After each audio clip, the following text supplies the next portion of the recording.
Alright, show you guys another little trick here. I hope you find it useful. This kind of has a light bulb go off.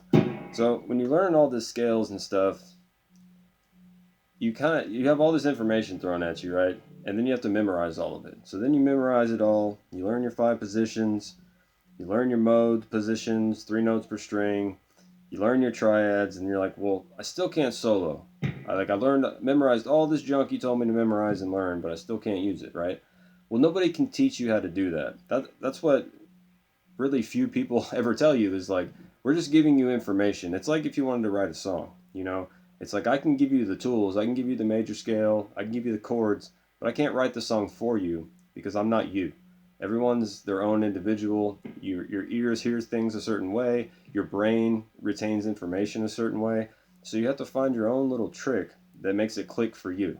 And so you always hear about people saying solo with triads. Triads are the answer. Triads. Like you hear it so much, you're just like, ugh.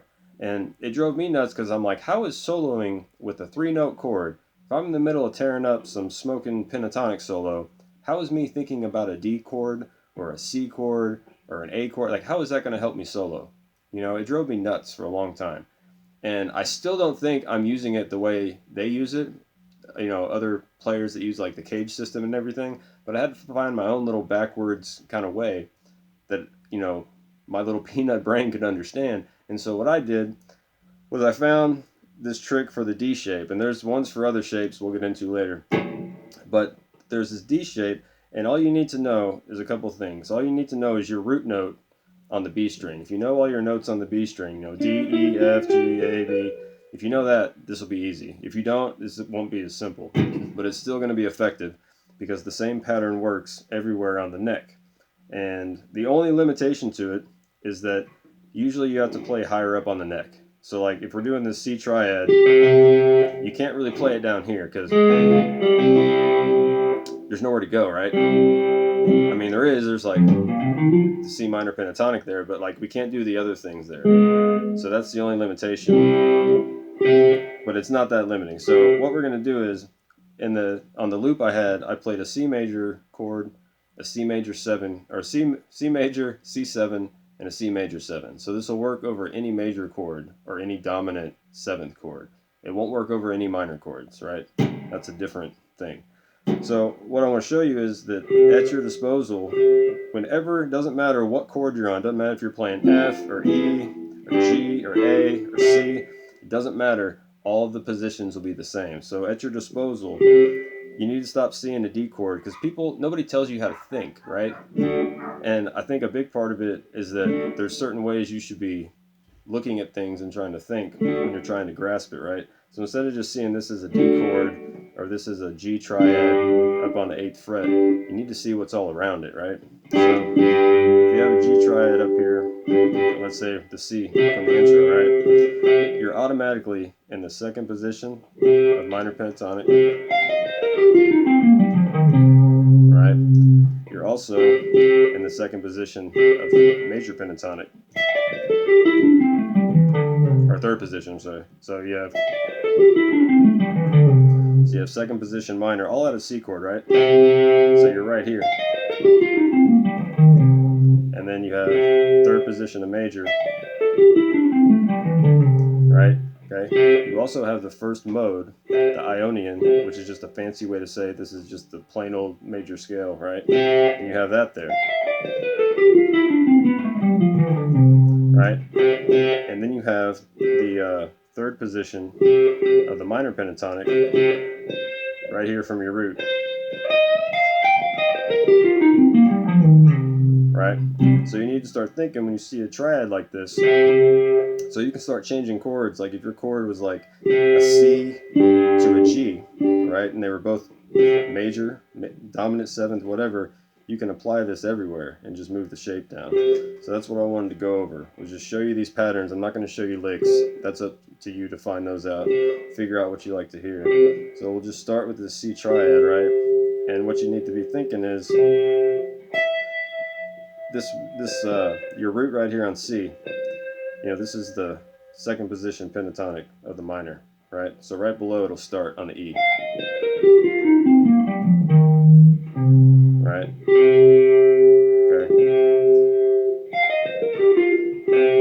then you can look at it as just, you know, start on the E string right below your root.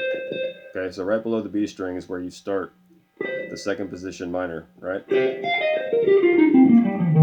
Okay, and then wherever your middle finger is on that high E string, that's going to begin the third position of major pentatonic, and you can start descending it. Right?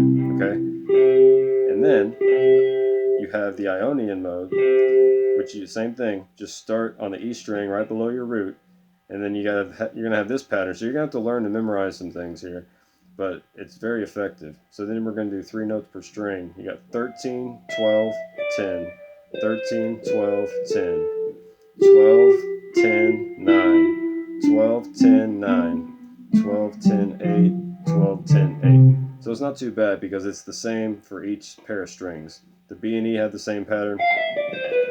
The G and D have the same pattern. The E and A have the same pattern.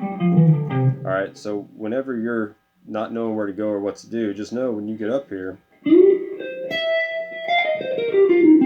if you want minor, then you have, if you want major, okay, and if you want to get real major, then you can come up here and play the major scale, the Ionian mode. You know, I'm just showing you the scales. Like, obviously you don't want to play in this way because you'll sound like you're just playing a scale. And then you have the other minor mode, okay, right here on your root. Right? It's just started here.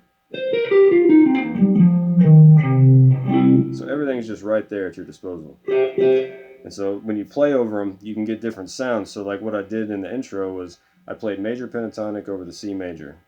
And then I played minor pentatonic over the C7. And then I played the Ionian mode, the major scale, over the major 7th chord. And then I played the third position of the minor pentatonic over the C7 again. But you can play any of them over any of these and they're all going to sound good. Some will sound better than others at times, but they're all going to sound right.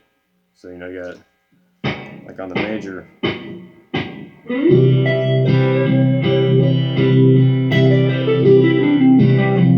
go minor,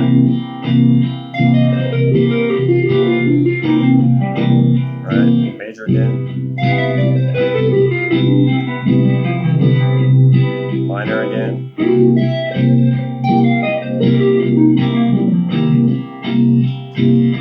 and if you wanted to, you can just mix them up and play them backwards. Like, okay, I'm going to play minor over the major part, and then I'm going to play major over the 7th and get like a Mixolydian sound, and then I'm going to play minor over the dominant. So let's mix it up.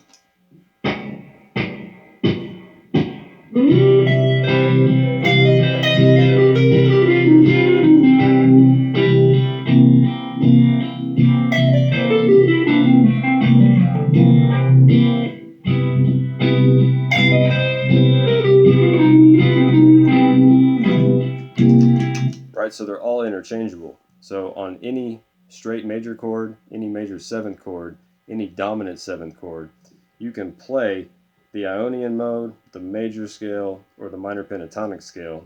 They'll sound good over any of them, and you have them all right here at your disposal, just out of this D Triad. Okay, you just have to memorize where the scale lies. You know, you just have to know. And the only thing I can really tell you with the trick of it is to just memorize that the root, right below the root on the B string, is where the Ionian scale is going to start. Alright, just on the high E below the root, anywhere. So if we go to G, okay, or sorry, it's F. Okay, it's the same thing. So the patterns never change. It doesn't matter. As long as you're on the G, B, and E strings playing a D triad, it'll always be the same. So if you're in G, okay,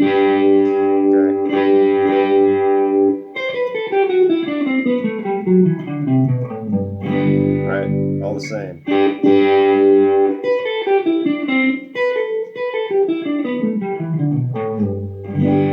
Alright.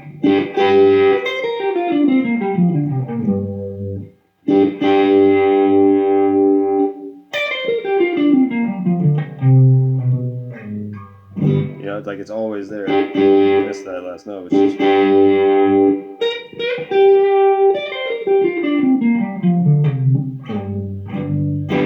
just they match everywhere. You can play it anywhere. I mean, you come up, let's say you want to play on an A.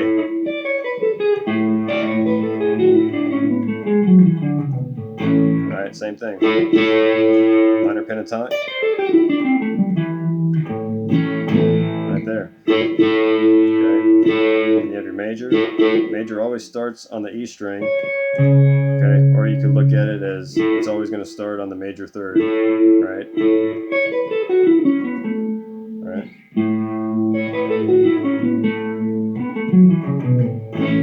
Same thing with the third position of the minor. Always on that root. Right? So it's just a different way to kind of look at it. I hope this kind of made some light bulbs go off. But you just got to memorize.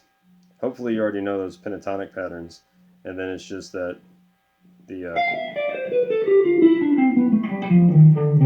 alright, just that major scale you got to memorize. So that's everything. Something to chew on, something to think about. It's not the only way to do things. It's just one tiny way to kind of give your brain some like roadmaps on where to be. You know, it's helpful with changing keys because you'll know that no matter where you are, you can always play those 4 scales. So anyway, just mess around with it, get a loop going, practice changing chords, have it in no time.